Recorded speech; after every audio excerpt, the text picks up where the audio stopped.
This scientist is called the father of AI. Listen to what he have to say and leave a comment, subscribe and like. He says that AI systems may be more intelligent than we know, and there's a chance the machines could take over, which made us ask the question.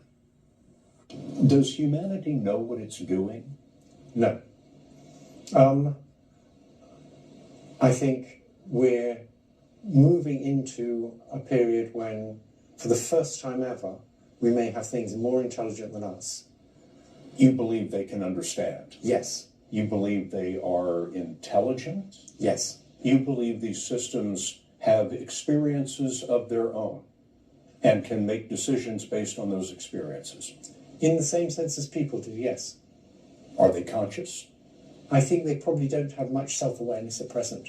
So in that sense, I don't think they're conscious. Will they have self-awareness, consciousness? Oh, yes. I think they will in time. And so human beings will be the second most intelligent beings on the planet?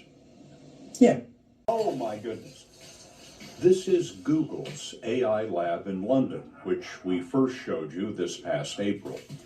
Geoffrey Hinton wasn't involved in this soccer project, but these robots are a great example of machine learning. The thing to understand is that the robots were not programmed to play soccer. They were told to score. They had to learn how on their own. Up, goal! In general, here's how AI does it. Hinton and his collaborators created software in layers, with each layer handling part of the problem. That's the so-called neural network. But this is the key. When, for example, the robot scores, a message is sent back down through all of the layers that says that pathway was right. Likewise, when an answer is wrong, that message goes down through the network. So correct connections get stronger, wrong connections get weaker, and by trial and error, the machine teaches itself. You think these AI systems are better at learning than the human mind? I think they may be, yes. And at present, they're quite a lot smaller. So even the biggest chatbots only have about 1 trillion connections in them. The human brain has about 100 trillion, and yet, in the trillion connections in a chatbot, it knows far more than you do in your 100 trillion connections of getting knowledge into those connections. A much better way of getting knowledge that isn't fully understood. We have a very good idea of sort of roughly what it's doing, but as soon as it gets really complicated, we don't actually know what's going on any more than we know what's going on in your brain. What do you mean we don't know exactly how it works? It was designed by people. No, it wasn't. What we did was we designed the learning algorithm. That's a bit like designing the principle of evolution. But when this learning algorithm then interacts with data, it produces complicated neural networks that are good at doing things, but we don't really understand exactly how they do those things. What are the implications of these systems autonomously writing their own computer code and executing their own computer code? That's a serious worry, right?